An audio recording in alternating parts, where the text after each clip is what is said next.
Fala pessoal, sejam bem-vindos.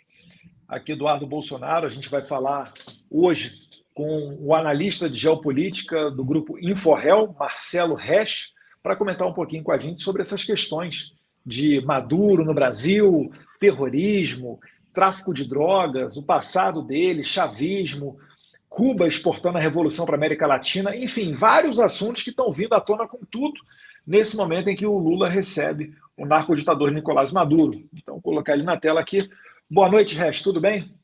Boa noite, Eduardo. Boa noite a todos. Tudo bem, vamos lá. E, pessoal, me dá um feedback aí, vê como é que está o áudio, se tem algum problema, se está tendo eco, mas eu acho que está tudo perfeito, né? Por agora está tudo ok. Já vou deixando aqui embaixo para vocês que têm interesse em seguir, tá? No Twitter é @InfoRel e no Instagram, pelo menos, é _InfoRel também, tá? Antes que você venha me demonizar, o réu não é de inferno, não, tá? O réu é REL de Relações Internacionais. Perfeito? Exatamente. Resch, explica para a gente uma coisa. Você tem uma plataforma de notícias, o InfoRel, que traz essas novidades geopolíticas. Eu estava lendo a sua análise e o Maduro chegou ao Brasil através de aviões de uma maneira sigilosa. Como é que funciona isso? Que sigilo que é esse? Em que circunstâncias que o narcoditador venezuelano vem ao Brasil? Bom, Eduardo, o presidente da Venezuela, né, o ditador Nicolás Maduro, ele mantém um secretismo muito forte em relação às suas viagens, justamente porque ele tem uma ordem de captura por parte do governo dos Estados Unidos, né, uma ordem de captura do Departamento de Estado. Então, não é qualquer viagem que ele pode fazer, não é qualquer país que ele pode visitar, né? Ao Brasil é a primeira vez que ele vem desde Se ele for a 2016. alguns países, se eles forem a alguns países, então ele pode ser preso, é isso? Pode ser preso, exatamente, né? Há uma recompensa de 15 milhões de dólares que é oferecido pelo governo dos Estados Unidos, e só que essa captura ela tem que ser feita pelas autoridades do país em que ele está. Então, se você perguntar, bom, ele está no Brasil, ele pode ser preso? Em tese, ele poderia ser preso, porque se o governo brasileiro estivesse de acordo com essa ordem de captura do Departamento de Estado americano e o então entregasse ele à Polícia Federal. A Polícia Federal faria, então, a prisão, enquanto toda a parte burocrática seria tratada por meio da Embaixada dos Estados Unidos e também do Supremo Tribunal Federal, porque nesse caso a Polícia Federal poderia fazer a prisão aqui no Brasil, mas a extradição para os Estados Unidos, que é o que eles querem, seria somente depois de uma autorização do Supremo Tribunal Federal. Uma pergunta, ele tem a chamada difusão vermelha na Interpol ou não? Difusão vermelha, para quem não sabe, é a prisão preventiva no âmbito internacional. Não, ele não tem. Exatamente por isso que a situação dele é mais complicada, digamos assim, para aqueles que teriam, né, o interesse na sua prisão. Como ele não está na difusão vermelha da Interpol, então ele não é um criminoso que está, digamos, em busca internacional. Existe um país que tem uma série de denúncias, de acusações, que pretende retê-lo justamente para que ele responda a essas acusações, né? Os Estados Unidos o acusam de pertencer ao cartel dos sóis, que é um dos principais cartéis mexicanos de drogas, né? Por meio desse cartel, o Maduro lideraria dentro do regime de Caracas, né? Onde estaria também Diosdado Cabello, que eu diria que hoje é o número 2 do regime. Eles estariam aí fazendo a ponte entre o cartel e organizações criminosas na América Latina, né? Com prioridade, digamos, para as Farc da Colômbia. E aí, se alguém perguntar, bom, mas as Farc já se desmobilizaram, tem um acordo de paz que já comemorou 5 anos e tal. Isso não é verdade. Houve um acordo de paz, mas a maior parte da guerrilha não aderiu a esse acordo. Eu sempre chamei essa parte de reserva técnica, Eduardo, ou seja, ao longo da história, as Farc nunca cogitaram se desmobilizar, entregar as armas. Eles sempre se cogitaram negociar, principalmente nos momentos de asfixia. Eu diria que o principal momento foi durante o governo de Álvaro Uribe, né, onde a política colombiana realmente foi mais dura contra a guerrilha, mas eles usam esses momentos para se rearmar e se reorganizar. Foi o que eles fizeram durante a gestão do presidente Juan Manuel Santos, que apesar de ter ganho um prêmio Nobel por conta desse acordo, hoje a gente vê na Colômbia que ele, na prática, ele não funciona. A dissidência, né, o que seria chamado de dissidência, é muito maior do que aquele contingente que teria se desmobilizado. E grande parte desse contingente hoje tem força, entre outras coisas, por conta desse apoio que a Venezuela dá às Farc, né? Começou cedendo território, né? Ou seja, as Farc atacavam na Colômbia e se refugiavam em território venezuelano. Eles fizeram isso durante muito tempo. Faziam também no território equatoriano, né? E hoje eles têm aí, digamos, já há algumas décadas já a proteção do regime venezuelano, e essa proteção permite que a guerrilha, junto, né, com o cartel dos sóis, continuem fazendo negócios. Os negócios giram em torno, basicamente, do narcotráfico e do tráfico internacional de armas. E na agenda do Maduro com Lula, o que estava em pauta hoje? Eu vi muita gente criticando, porque poderia ser uma excelente oportunidade para cobrar os 1,2 bilhões de dólares ou reais que a ditadura de Maduro tem com o Brasil. E, infelizmente, né, ainda hoje veio uma notícia através do ministro da Economia, o Fernando Haddad, de que estaria sendo feita uma renegociação dessa dívida. É engraçado porque, de um lado, apertam o brasileiro para pagar mais imposto, né, não dão a famosa e prometida na campanha isenção do imposto de renda, quem ganha até 5 mil reais. A gente está vendo taxação de Shopee, AliExpress, o governo desesperado, correndo atrás de 120 bilhões de reais para fechar um rombo. E, por outro lado, ele faz essa graça com o dinheiro público. Há a expectativa, Hash, de o BNDES voltar a financiar países como Cuba, ainda que inadimplentes com o Brasil. O que estava em pauta hoje nessa reunião do Maduro com o Lula? Bom, o principal ponto da visita, né, é a realização da cúpula da Unasul nessa terça-feira, né? A Unasul, a União das Nações Sul-Americanas, que foi criada em 2008, ela será relançada em Brasília. As negociações elas começaram durante a campanha eleitoral e aí ganharam força realmente no mês de janeiro, quando o presidente da República esteve na Argentina, e lá ele se reuniu com representantes da Venezuela, o governo argentino e também o governo cubano. E nesse momento eles acertaram então a reativação da Unasul e também da CELAC, né, que é a Comunidade de Estados Latino-Americanos e Caribenhos. No âmbito da Unasul, o que a gente tem é a reestruturação por parte dos governos de esquerda daquilo que a gente já teve no início dos anos 2000, né? A Unasul, ela simplesmente parou de funcionar ali por volta de 2014 até 2017, mais ou menos, justamente por não haver entendimento entre os governos de esquerda. Isso é importante que fique bem claro, né, Eduardo? Não era porque você tinha 12 membros e metade para um lado, metade para o outro. As divergências surgiram justamente dentro dos países governados pela esquerda e dizia respeito justamente ao comando desse mecanismo. No final das contas, não houve acordo nenhum, e aí 6 desses 12 países simplesmente abandonaram, né? A Unasul, o Brasil foi um deles, em 2019. Então, o Maduro vem justamente para dar esse oxigênio a esse mecanismo, né, que o Brasil está retornando. Se vai funcionar ou não vai funcionar, eu te diria que sou bastante cético, né, quanto a isso. Por quê?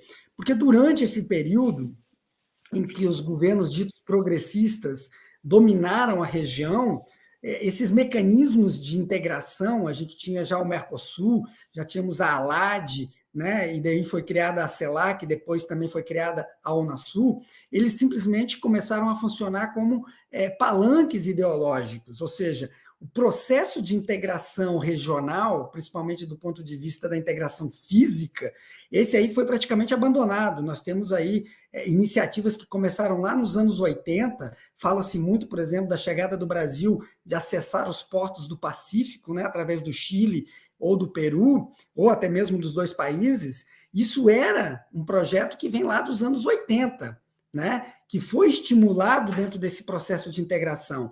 Mas esse projeto, que é extremamente importante para que o Brasil atinja os mercados da Ásia, por exemplo, em um período muito mais curto, né, com custos muito menores, isso aí foi abandonado. O que ficou realmente na mesa foi a questão ideológica. E é isso que eles veio tratar nessa reunião, né? Tanto que a reunião da Unasul, que a gente vai ter amanhã aqui em Brasília vai ser uma reunião no estilo retiro, né? Ou seja, vai ser com muito menos formalismo, muito menos protocolo, onde os presidentes vão poder conversar sobre o que eles bem entenderem.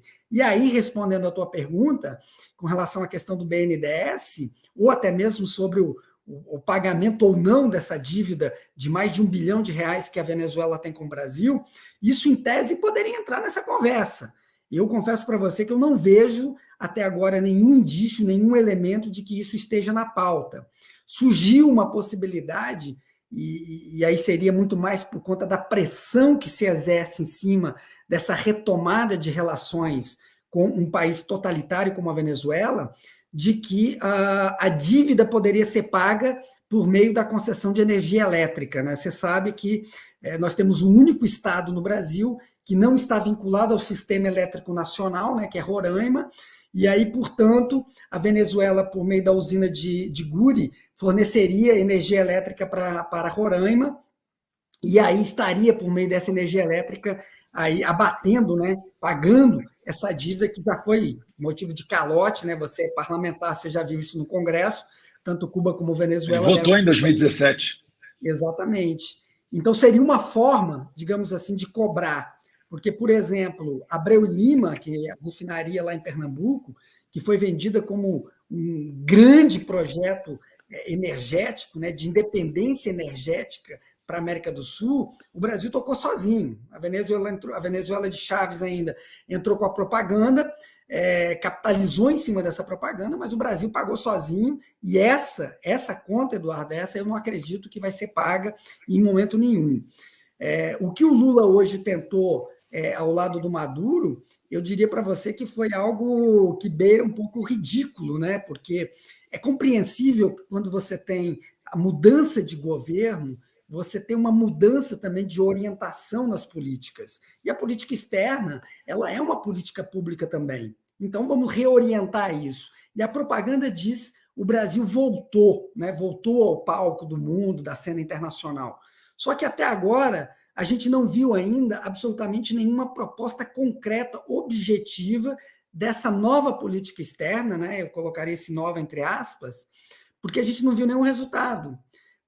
Com relação à guerra na Ucrânia, o presidente Lula antes, né, na campanha, falava aquela coisa de resolver numa mesa de bar e tal, mas ele já como presidente, e aí é diferente, né? Quando você é candidato, certas coisas até que são toleradas, né? Mas quando você já é um chefe de Estado, já entra numa outra liturgia, e aí, nesse momento, uma das aberrações pronunciadas pelo presidente foi de que a Ucrânia deveria aceitar a cessão de parte do seu território como solução para o conflito. Seria a mesma coisa, Eduardo, por exemplo, que alguém invadisse a Amazônia brasileira, tomasse a Amazônia, e para resolver isso sem uma guerra, a gente simplesmente aceitasse. Eu acho que a sociedade... Teve uma autoridade ucraniana que ela chegou a fazer essa comparação, não sei se necessariamente foi o chanceler ucraniano, mas ele chegou a falar isso, né? Para os brasileiros entenderem o que o Lula estava falando. E o Lula ele chegou a se desculpar, falando que foi mal interpretado, enfim, que não estava comprando o discurso da Rússia, mas, né, para quem acompanha a Comissão de Relações Exteriores e Defesa Nacional, semana passada, o deputado do PT de São Paulo, Arlindo Quinaglia, inclusive utilizando o tempo de liderança do PT, colocou ali o preto no branco, dizendo que é isso mesmo, a Ucrânia, ao avançar nas suas tratativas com a OTAN, deu margem para que a Rússia invadisse, porque a Rússia tinha falado nos anos 90 que a Ucrânia só entraria na OTAN sem Donbass e sem a Crimeia. Ou seja, Arlindo Quinaglia, do PT, praticamente falando ali pelo governo, dando, né, reforçando essa ideia de que a Ucrânia sim teria dado motivos para a Rússia invadir. Então não foi um equívoco do Lula. O Lula ele só falou que foi equivocado, poderia ter se expressado melhor, porque ele viu que pegou muito mal. Inclusive, quando ele foi a Portugal, na sequência, ele foi muito criticado, não só pelos portugueses do Partido Chega, liderados pelo deputado André Ventura, mas também pela comunidade ucraniana, que fez ali protestos bem fortes contra o Lula em Portugal, né, Regis? Exatamente, essa ambiguidade, né, Eduardo, das declarações do presidente da República, mostram que a gente não tem ainda, não é minha praia falar de economia, de outras coisas, mas em geral, o governo ainda não se encontrou, né? Nós temos um presidente que já fez 7 viagens em 5 meses, né? Mas essa ambiguidade vai dominando. Eu acredito que o que o presidente hoje tentou com relação, ou tenta, né, com relação à presença do Maduro aqui em Brasília, é explicar o inexplicável. Por quê? Tudo bem, nós temos uma comunidade na Venezuela e essa comunidade ela precisa ter algum auxílio consular, por exemplo, brasileiros que residem na Venezuela ou que necessitam, né, de um consulado para legalizar documentos, etc. E tal. Você não necessita romper totalmente as relações com a Venezuela, e isso não chegou a ser feito. É bom que fique claro, Eduardo. Foi em 2016 que a Venezuela foi suspensa do Mercosul. E foi suspensa do Mercosul por ruptura da ordem democrática de acordo com o protocolo de Ushuaia, do qual o Brasil é parte. Então, o Lula esquece que essa coisa da narrativa, né, ser vítima da narrativa, a Venezuela pode conduzir outra narrativa, não é uma questão de narrativa, é uma questão de fato. E aí, o Brasil tem compromissos internacionais, o Brasil é parte da Carta da OEA, é um dos países fundadores da OEA, é um dos países fundadores da ONU, é um dos países que ratificaram o protocolo de Ushuaia, né? Portanto, o Brasil tem totais condições de cobrar o cumprimento das normas democráticas de respeito aos direitos humanos, etc., em toda a região. E aí chama mais atenção também o fato de que, nessa agenda do Lula com o Maduro, está se falando de negócio, está se falando de retomada de cooperação. Na semana passada, o Itamaraty mandou, curiosamente, o embaixador Rui, que foi o último embaixador do Brasil em Caracas, foi expulso pelo Maduro, considerado persona não grata pelo Maduro, e que agora dirige a Agência Brasileira de Cooperação, vinculada ao Itamaraty, e que foi à Venezuela para tratar de cooperação com a Venezuela, né? É muito curioso que isso esteja acontecendo nesse ambiente que a gente está vivendo, em que o Brasil é cobrado, né? O Lula ele tenta se colocar como um mediador, mas o mediador ele vai ter que, em algum momento, tomar uma posição, né? Por exemplo, entre China e Estados Unidos, eu concordo. China e Estados Unidos é uma briga de cachorro grande em que você não deve se envolver, as questões ali elas estão muito distantes de nós, né? Mas quando você fala da Venezuela, você está falando, você recordou aqui há pouco a reunião última da Comissão de Relações Exteriores da Câmara, eu lembro que no dia 17, quando o ministro da Defesa lá esteve, ele, ministro da Defesa deste governo, disse que diariamente 500 venezuelanos continuam cruzando a fronteira da Venezuela com o Brasil, ali em Pacaraima, indo para Boa Vista. Ou seja, esse assunto não entrou na agenda. A responsabilidade da Venezuela com essas pessoas, com essa situação, é algo que não está na agenda dos dois países, como não está o pagamento dessa dívida aí de mais de 1 bilhão da Venezuela com o Brasil. Poderiam aliviar o bolso aqui meu som está ok? Está ok.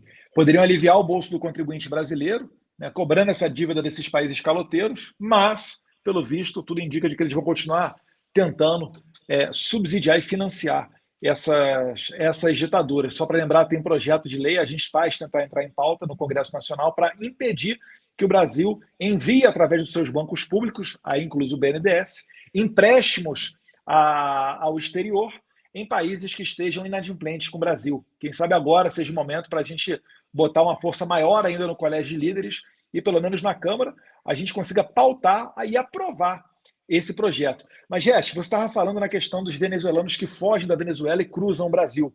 E vale lembrar que cruzam muito mais para a Colômbia. Existe uma fronteira muito mais densa com a Colômbia, a proximidade da língua também, a mesma língua espanhol. Isso faz com que eles busquem mais pela Colômbia do que pelo Brasil. Mas a pergunta é: existe algum risco desses venezuelanos que estejam fugindo de uma perseguição política, porque o regime ele assassina os opositores, os dissidentes? Existe algum risco desses procurados pela polícia de Maduro, pela Guarda Nacional Bolivariana ou autoridades da narcoditadura de serem extraditados de volta para a Venezuela? Aqueles que estão no Brasil correm risco de deportação para a Venezuela? Você enxerga isso? Tem alguma notícia sobre isso? Não, eu diria para você que não. A possibilidade de que isso aconteça é zero, né? Isso aí poderia acontecer, por exemplo, com aqueles que têm um papel de liderança política na Venezuela, como Antônio Ledesma, que já fugiu da Venezuela, né? Maria Tereza Belândria, que foi embaixadora de Guaidó e que reside no Brasil, tem residência no Brasil, vive legalmente aqui no Brasil, né? Essas pessoas, sim, mas o grosso dos venezuelanos que fogem da Venezuela são miseráveis mesmo, são pessoas que saem desesperadas porque na Venezuela já não tem mais a menor possibilidade de sobrevivência. Agora, o risco que existe, Eduardo, que eu vejo, e não é um risco para o Brasil, mas é um risco para a segurança regional, são aqueles que saem da Venezuela membros de organizações criminosas, como, por exemplo, o Trem de Aragua, que seria, para o brasileiro entender um pouco, seria uma espécie de PCC ou Comando Vermelho, né, na Venezuela. Esses caras, eles já existe registro de presença deles no norte do Brasil. Eu estive naquela região algumas vezes, né? Estive na fronteira com a Venezuela, ali em Santa Helena, várias vezes, e a gente tem depoimentos de pessoas que passam, né, que não passam pelos controles. Ali naquela região, o Exército montou, né, um centro da Operação Acolhida para pegar o venezuelano quando ele cruza a fronteira e já fazer o filtro ali, né? Mas a maioria deles usa o que eles chamam naquela região de cabriteiras, né, que são aquelas vias pelo meio da mata em que você passa sem nenhum controle, você não passa por Polícia Federal, você não passa por ninguém. Essas pessoas, muitas delas, criminosos fichados, criminosos perigosíssimos, né, são detectados depois em outros centros do Brasil, já dentro, no interior do Brasil, né? E aí você citou aí o caso da Colômbia, né? Hoje você tem um governo na Colômbia que é um governo completamente subalterno ao regime venezuelano. Então, ainda não dá para saber o que de fato vai acontecer com relação a esses venezuelanos que fogem, né, da fome, fogem do desemprego, da crise política. O que pode acontecer, por exemplo, no caso de um regime que é simpático ao outro, é o caso do Gustavo Petro na Colômbia, é ele simplesmente devolver, repatriar esses venezuelanos, né? Aqui no Brasil, sinceramente, eu não vejo essa possibilidade. Como você mesmo colocou, a preferência deles, até por conta do idioma, é por outros países da região. O Brasil acaba sendo muito mais um trânsito, né? Eles acabam entrando no Brasil, usam o Brasil como trânsito. Quem tem dinheiro vai de Boa Vista para Manaus e de ali toma um voo ou para os Estados Unidos ou para a Europa. A gente tem vários casos assim, e quem realmente não tem fica na dependência, por exemplo, da interiorização, que é um projeto que o Exército faz desde o início da Operação Acolhida, né, de levar esses venezuelanos para outros estados do Brasil, diminuir, né, como você falou agora no início aí, a pressão que essas pessoas exercem sobre o sistema público, por exemplo, de saúde, né? Você pegar lá para Caramba, Boa Vista, são cidades muito pequenas, com poucos recursos, e que não podem estar recebendo 500 pessoas todos os dias, como o número que foi colocado pelo próprio ministro da Defesa do atual governo. Perfeito. Eu vou colocar um vídeo aqui de uma das declarações do Lula ao lado do Maduro, que eu quero saber se existe agora eu queria falar um pouquinho dos riscos para o Brasil, de talvez eventual boicote, ou o que pode resultar numa compra, de uma briga com os Estados Unidos, porque o Lula voltou dos Estados Unidos após encontro com Joe Biden, recebeu um navio de guerra iraniano sancionado, agora recebe aviões que também são sancionados pelos Estados Unidos, e isso daí tem muita gente comentando que pode gerar problema para muitos brasileiros. Eu acho, companheiro Maduro, que é preciso, você sabe a narrativa que se construiu contra a Venezuela, da antidemocracia, do autoritarismo, sabe? Então eu acho que cabe à Venezuela mostrar a sua narrativa para que possa efetivamente fazer pessoas mudar de opinião. Eu vou em um lugar que as pessoas nem sabem onde fica a Venezuela, mas sabem que a Venezuela tem problema da demografia, que o governo não tem das contas. Então é preciso que você construa a sua narrativa, e eu acho que por tudo que nós conversamos, a sua narrativa vai ser infinitamente melhor do que a narrativa que eles têm contado contra você. É efetivamente inexplicável. Um país ter 900 sanções porque o outro país não gosta dele. É inexplicável. É inexplicável. É inexplicável. É inexplicável.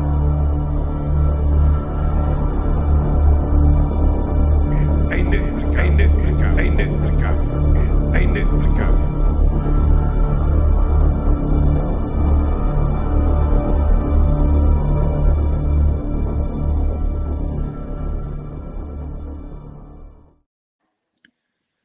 Na verdade, eu me confundi, não era esse vídeo, não. Mas já que a gente passou esse vídeo, eu ia perguntar o seguinte: os Estados Unidos é que está oferecendo 15 milhões de dólares como recompensa para a prisão aí do Maduro. Só que os Estados Unidos eles compram muito petróleo da Venezuela, não é certo? Por que os Estados Unidos não conseguem mais comprar esse petróleo da Arábia Saudita, que sempre foi um parceiro dos Estados Unidos? Na verdade, Eduardo, os Estados Unidos eles compram petróleo de todo mundo que eles podem, né? Eles hoje não compram praticamente do Irã, com os quais eles não têm nenhum tipo de relação. A Venezuela inclusive quando se fala, né, esses números que você colocou aí, da fome, da pobreza, vale lembrar que a Venezuela não é um país pobre, a Venezuela é um país extremamente rico, é tão rico quanto os países árabes que a gente vê aí, né, a suntuosidade que eles têm. A questão é que a Venezuela tem um regime já enraizado, que vem lá dos anos 90, de muita corrupção, um Estado totalitário, onde o chefe de Estado controla os demais poderes, ele controla o Conselho Nacional Eleitoral, ele controla o Poder Judiciário, ele controla as Forças Armadas, enfim. Então, esse quadro leva o país a ter esse tipo de situação que a gente vê hoje. Quando o Lula fala, né, da questão das sanções, é importante lembrar que essas sanções são aplicadas unilateralmente, né, os Estados Unidos, a União Europeia, em algum momento o Canadá, não são sanções aplicadas pelo Conselho de Segurança das Nações Unidas, porque a Rússia não permite, em grau até bastante elevado, a China também não permite, né, que sejam aprovadas sanções contra a Venezuela. E aí, esse é um ponto importante, Eduardo, por quê? Porque o Brasil só reconhece sanções aprovadas no Conselho de Segurança. Então, as sanções que são aprovadas pelo Conselho de Segurança, o Brasil se vê obrigado a internalizar no seu arcabouço jurídico, ou seja, o Brasil teria que aplicar essas sanções. A última vez que isso realmente aconteceu, efetivamente, foi na Guerra do Golfo, né, quando o Conselho de Segurança aprovou a invasão lá do Kuwait pelo Iraque, e o Brasil aprovou, e o Brasil, então, sancionou o Iraque também. Naquela época, o Brasil era um dos principais exportadores de armas, inclusive para o Iraque, e o Brasil teve que cessar isso. Outro ponto que é importante colocar aqui, a questão do que o presidente Lula falou, é curioso, né, a incoerência, né, como ela é colocada de forma tão contundente e ela é comprada ou é aceita de maneira tão passiva. O atual governo, nessa lógica de uma nova política externa e tudo, fala em reforço do multilateralismo, fala em reforço, por exemplo, do papel das Nações Unidas. O Maduro ele responde pelo crime de lesa pátria no Tribunal Penal Internacional, do qual o Brasil é signatário. A Comissão de Direitos Humanos da ONU, ainda quando era conduzida pela Michelle Bachelet, socialista chilena, apurou tudo aquilo que o Lula está colocando como narrativa, aquilo tudo ali foi apurado como fatos. Pessoas sendo torturadas, presas, sem direito à defesa, enfim, perseguição política, essa coisa toda. Isso não é teatro, isso não é retórica de esquerda contra direita contra esquerda. Isso são fatos e as Nações Unidas têm isso como fatos, né? Então, quando o presidente Lula fala o que ele falou hoje ao lado do Nicolás Maduro, ele está simplesmente sendo indiferente a todas essas questões, ele está sendo indiferente às próprias Nações Unidas, aos compromissos internacionais que o Brasil assumiu ao ratificar tratados como o Protocolo de Ushuaia, como a Carta da ONU, as convenções contra a corrupção, contra genocídio, etc., etc. Tudo isso está sendo jogado na lata do lixo por uma questão simplesmente ideológica, de um governo que estava completamente isolado no mundo todo, né, e que agora vê no Brasil uma tábua de salvação. E aí vale também colocar, Eduardo, que na política internacional, eu cheguei a dizer uma vez que hipocrisia era uma coisa que tinha que merecer uma cadeira nos cursos de relações internacionais. Você tinha que ter uma cadeira, como você tem de, sei lá, de geopolítica da Ásia, uma cadeira só de hipocrisia, porque é impressionante como existe isso. Hoje, os Estados Unidos, que oferecem 15 milhões pela cabeça do Maduro, fazem negócios com a Venezuela. O Joe Biden faz negócio com a Venezuela. A Venezuela que persegue, que viola direitos humanos, que viola a democracia, que são elementos tão caros, né, para os Estados Unidos, que eles colocam de maneira tão contundente, aí, cobrando de todos os demais países, eleições transparentes e abertas, etc. Tudo isso está sendo tolerado por quê? Porque os Estados Unidos têm acesso ao petróleo da Venezuela, né? E aí, quer dizer, outra coisa, né, que até não foi na declaração do presidente, mas foi numa nota emitida hoje cedo, antes das 7 da manhã, pelo Itamaraty, de que os dois presidentes iriam conversar também sobre as eleições na Venezuela em 2024. Ora, não existe absolutamente nada a respeito de eleições na Venezuela em 2024. Absolutamente nada, nem sequer um mínimo indício de que nós teremos eleições na Venezuela, eleições gerais na Venezuela no ano que vem. E mais um detalhe, eu falei aqui, eles controlam, o Maduro controla o CNE, que é o Conselho Nacional Eleitoral. E na Venezuela a gente tem algo muito parecido do que acontece no Irã, por exemplo, que não é simplesmente você preencher os requisitos e se apresentar como candidato, você tem que ser autorizado a ser candidato. Então ele foi mais esperto do que o Ortega, que na Nicarágua o Ortega prendeu 7, né, dos candidatos presidenciais de oposição. Na Venezuela ele é mais democrata, ele não precisa prender, ele só não deixa nem sair candidato. Olha como é que é bacana, Maduro.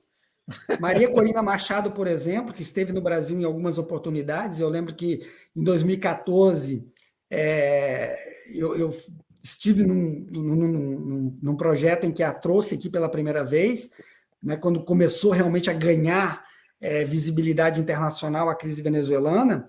Ela, na segunda vez que ela retornou do Brasil para a Venezuela, ela teve o passaporte dela cassado. Ela não pode sair da Venezuela. Ela não deixa de ser uma presa política. Ela não está numa prisão, né? Mas ela está impedida de sair do país. Ela não pode sair do país. E como ela, tem milhares de outros venezuelanos que também estão impossibilitados de sair do país. Aqueles que o regime entende vão criar problemas para eles. Quanto aos miseráveis que saem todos os dias, Eduardo, isso repete um pouco aquilo que a gente teve, a crise dos balseiros em Cuba, nos anos 80, quando Fidel Castro simplesmente, você quer sair, quer ir para os Estados Unidos, então pode ir, deixou ir todo mundo, abriu as prisões, os manicômios, os doentes terminais, tudo isso daí ele mandou para os Estados Unidos. Ou seja, vai lidar com isso você, alivia para mim aqui. Né? Então você vê que são 2 pesos e 2 medidas. Aqueles que eu tenho certeza que vão me gerar problemas, no caso do Maduro, a Maria Corina é uma delas, essa você caça o passaporte e não deixa sair. E não deixa ser candidata a nada, porque ela era deputada, ela teve o mandato dela cassado e ela não pôde se apresentar nas últimas eleições, mesmo sendo eleições totalmente controladas pelo regime.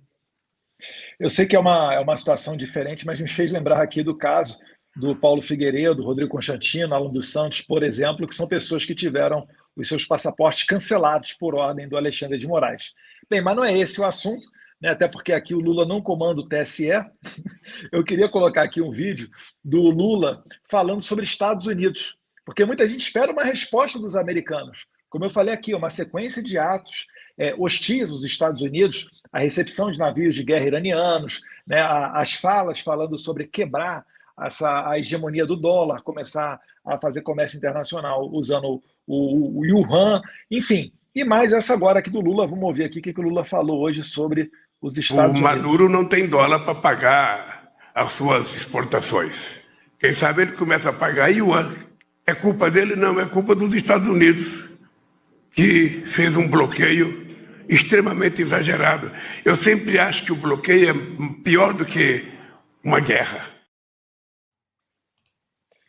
Bem, a gente já viu a alta autoridade americana criticando o Lula pelos posicionamentos dele com relação à guerra da Ucrânia, dizendo inclusive que Estados Unidos e União Europeia não estavam contribuindo para o fim da guerra, porque não falavam em paz, etc. Agora, mais essa fala.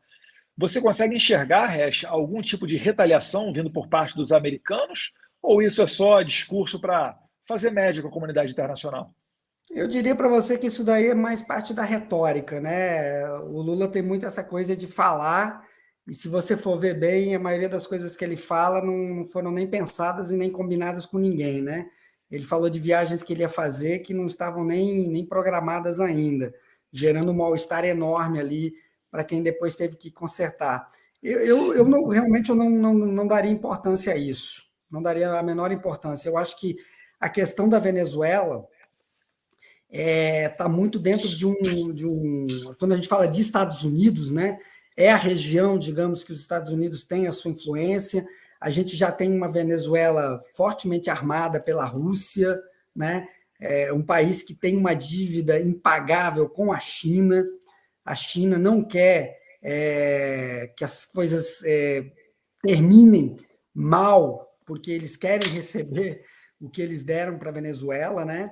Então, eu acho que o que o Lula está tentando colocar, e eu diria que está muito mal enjambrado isso, está mal feito, é tentando se colocar como aquele líder capaz de manter a estabilidade regional, capaz de conversar com todo mundo, capaz de manter o diálogo com todo mundo. Mas a gente vê, quando a gente toma o exemplo da guerra na Europa, né? Os europeus não gostam que a gente fale dessa forma, mas é uma guerra na Europa, né? Muito em função da falência das atuais lideranças que a gente tem na Europa. Eu acho que nunca a Europa teve líderes tão fracos, tão inexpressivos, né? Acho que a grande última líder de verdade que a Europa teve foi Angela Merkel, era a única que tinha o Putin, né? Olho no olho. Então ele tenta pegar uma carona nisso. Então, o que você percebe no presidente brasileiro? Falar de acordo com o interlocutor dele.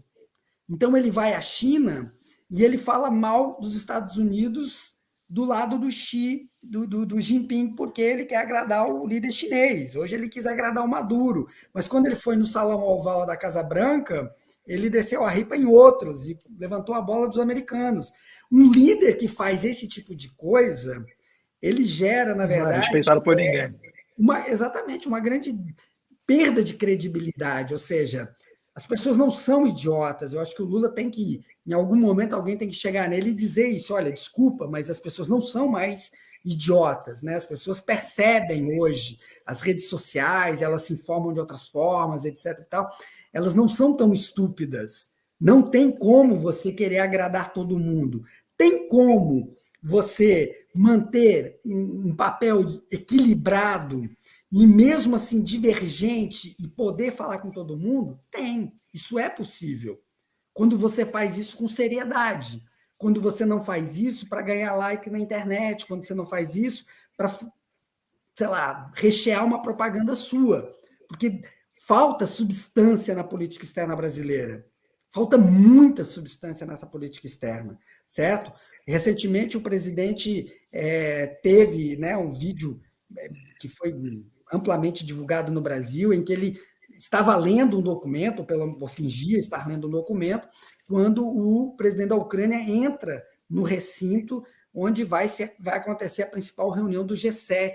Todo mundo se levanta, vai no cara e tal, e ele impassível, como se nada tivesse acontecido. Ora, se você é um líder de fato que quer mediar alguma coisa, a primeira coisa que você faz é levantar, chegar no cara e dizer, olha, eu penso isso. Tem como a gente conversar? Ele não. Ele na prática, quando o problema se apresenta, ele foge do problema. Porque a retórica é mais forte que a substância. Não tem substância hoje. Né? Isso é engraçado. A olho nu. Né? Um presidente que improvisa, né, o tempo todo. Vale dizer, por exemplo, aqui que quando ele foi nas prévias da viagem à China, o chinês não gosta de improviso. Né? Então, para não ter nenhum risco, de repente, do Lula falar ao lado do líder chinês sobre Taiwan ou Hong Kong, ou sobre os uigures lá, etc. Então, tudo foi muito amarradinho, né? Ali a coisa ficou muito sob controle. Bom, a China é a China, né, Eduardo? Então, ali a coisa ficou bem controladinha. Mas fora dali, essa reunião do G7 foi uma tremenda perda de oportunidade, sabe? Se você tem ali um cara que realmente é sério, e realmente está imbuído daquele sentimento de, poxa, o Brasil é um país que tem peso, tem força política, tem musculatura para interferir, eu levanto e vou falar com o cara. E ele, aquele olhar de indiferença, de não estou sabendo o que está acontecendo, né, que a gente já conhece de muitos anos, né, eu não sabia, nunca sabia de nada, aquilo ali é a imagem que fica para o restante, sabe? Esse aí é o cara que está querendo ensinar como é que a gente deve fazer.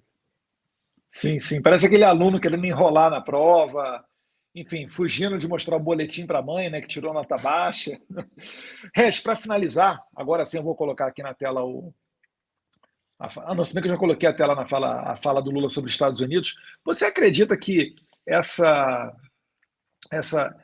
no mínimo, indiferença, para não dizer que está pegando mal, mas essas questões do Lula, mais uma vez eu vou reforçar aqui, sobre a declaração sobre o dólar, o navio do Irã, agora recepcionar o Maduro, etc. Você acha que isso pode desgastar por tabela o Joe Biden, pode de alguma maneira, ainda que minimamente, afetar a eleição americana para 2024? Ou será que os americanos ainda entendem, e aí eu digo a administração Biden, eles ainda podem enxergar no Lula um aliado ou uma pessoa próxima, mais próxima de uma área de influência americana do que chinesa? Olha, eu te diria o seguinte, que a relação do Brasil com os Estados Unidos, que é uma relação que vai completar 200 anos no ano que vem, é uma relação que é marcada por muita oscilação, né? Muitos altos e baixos, né? Historicamente tem sido isso. Eu te diria com toda franqueza, eu não acredito que na Casa Branca exista plena confiança do governo dos Estados Unidos no Lula. O Lula está sendo visto como o chefe de governo do momento com o qual a gente tem que se relacionar. Os Estados Unidos eles têm, historicamente, a tradição de colocar os seus interesses acima de qualquer outra coisa, né? Então, se o Lula vai dar conta ou não vai dar conta, isso daí eu realmente não acho que dentro da Casa Branca exista essa confiança, né? Os Estados Unidos têm perdido muito em termos de influência na América Latina por culpa sua, não por culpa da China, porque eu vejo todo mundo falando da expansão da China na região, mas o que os Estados Unidos, na prática, Eduardo, têm oferecido e entregado àquele que é o seu quintal, né, como se diz, né, o pátio traseiro dos Estados Unidos? América Latina, a gente vê autoridades americanas que vêm para cá falar mal da China, mas o que os Estados Unidos oferece? Qual é a contrapartida que é dada na sua zona de influência? Por exemplo, em termos de cooperação com o crime organizado, que é o mal que atinge praticamente todos os países da América Latina, para pegar um problema só, que é comum a todos. Muito pouco, muito pouco. E essa visita do Maduro, eu não tenho dúvida nenhuma. No dia 23, do dia 23 ao dia 25, a general Laura Richardson, que é a chefe do Comando Sul do Exército dos Estados Unidos, que é o comando que, digamos, tem a responsabilidade, do ponto de vista do Exército americano, pela América Latina, ela esteve no Brasil. E eu não tenho dúvida nenhuma que foi conversado com ela sobre o risco do Maduro vir e ser preso aqui pelos Estados Unidos. Tudo isso foi muito amarradinho. Então, o atual governo dos Estados Unidos, ele é um dos governos mais fracos que eu tenho notícia, que eu já estudei. O Joe Biden é um presidente inepto, completamente incapaz. Eu acho que não vai ser o Lula que vai influenciar nas próximas eleições americanas, não vai ser a situação do México, não vai ser a recriação da Unasul, a CELAC. Não, o que vai determinar os Estados Unidos vai ser a sua situação interna, que já é muito ruim. E outra, o Biden, a gente viu isso também no G7, os Estados Unidos não são mais aquele país que determinam o que vai ser feito. Não tem mais aquele poder de persuasão junto aos seus aliados europeus, por exemplo. É um governo muito fraco, um governo muito hesitante, eu diria até muito parecido com os atuais líderes europeus que a gente tem aí hoje, né? Se fala muito do ressurgimento dos nacionalismos na Europa, da extrema-direita, né? Você já viu que a esquerda nunca é extrema, né? Só a direita que é extrema. Mas ninguém para perguntar, Eduardo, ou para avaliar por que diabos isso está acontecendo. Por que está acontecendo? O que levou a que, por exemplo, uma Europa que tinha, né, um sentimento de união de fato, hoje está se fracionando? Porque aquilo que era o sentimento da União Europeia não foi entregue ao cidadão. O cidadão não se sente europeu. Ele se sente francês, ele se sente britânico, espanhol, italiano, alemão. Ele não se sente europeu. Porque foi prometido para ele algo que nunca foi entregue para ele que ele se sentisse um cidadão europeu.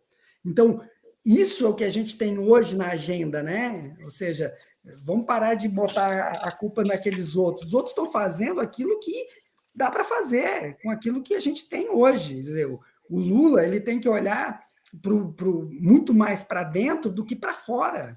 O Brasil hoje está tendo problemas que a gente não tinha até recentemente. A economia está ruim, a taxa de desemprego está alta, não existe nenhum tipo de coordenação no Congresso, está meio que uma bagunça, né? O cara, em 5 meses, fez 7 viagens ao exterior, né? Semana passada até falaram, aproveita que o Lula está em visita ao Brasil, né? Então, vamos aproveitar isso daí para ver se ele faz alguma coisa aqui. E assim, para encerrar, eu acho que, de fato, a capacidade do Brasil hoje de influenciar alguma eleição, né, é muito pequena mesmo, né? Eu diria que até mesmo na Argentina, que está se fazendo um esforço, a gente está vendo aí, né? O ministro da Economia vai para fora, participa de eventos fora para defender a Argentina, agora o Banco do BRICS também, a Dilma, né, atuando lá dentro para ver o que os BRICS podem fazer para ajudar a Argentina, tudo isso com a conotação eleitoral, meramente eleitoral. E aí, qual é a resposta, Eduardo, que o governo argentino dá? Não tem dinheiro, está quebrado, inflação de mais de 100%, compra um avião novo. Não, é inacreditável, é inacreditável.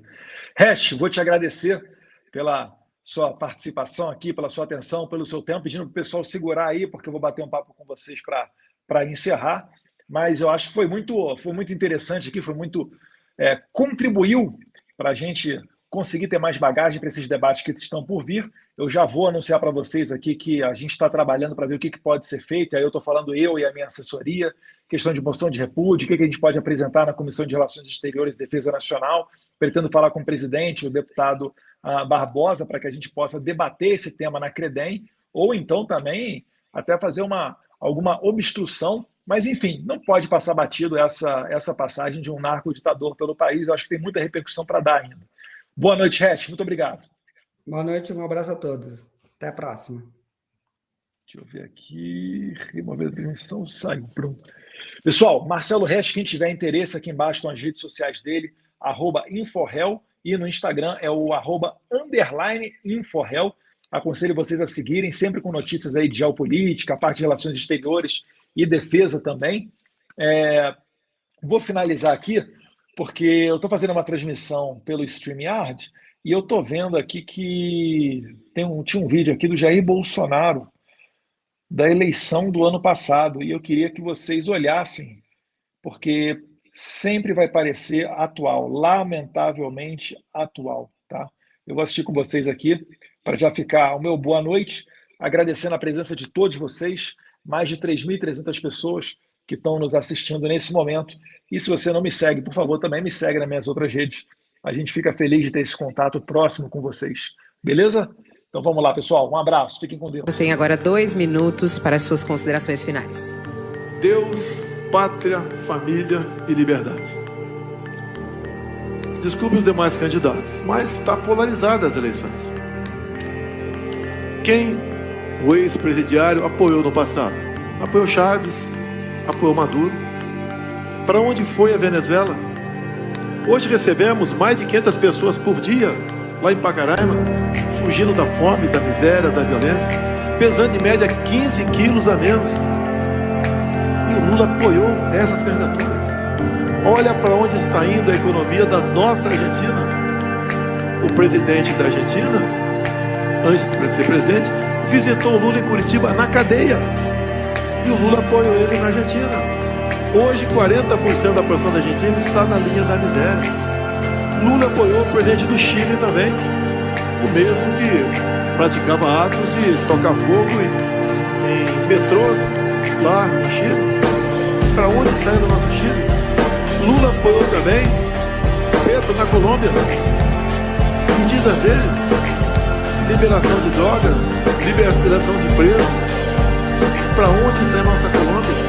O nosso prezado presidente Lula apoiou na Nicarágua Ortega, que agora persegue cristãos, prende padres, expulsa freiras. Uma perseguição religiosa sem tamanho. E quando ele é questionado sobre isso, ele diz: não devemos meter o nariz em outros países. O que vai acontecer com o nosso Brasil se esse ex-presidiário voltar para a cena do crime juntamente com Geraldo Alckmin, um homem religioso, católico, mas que resolveu cantar a Internacional Socialista? É a união de tudo que não presta no Brasil. Nós não merecemos isso para a nossa pátria.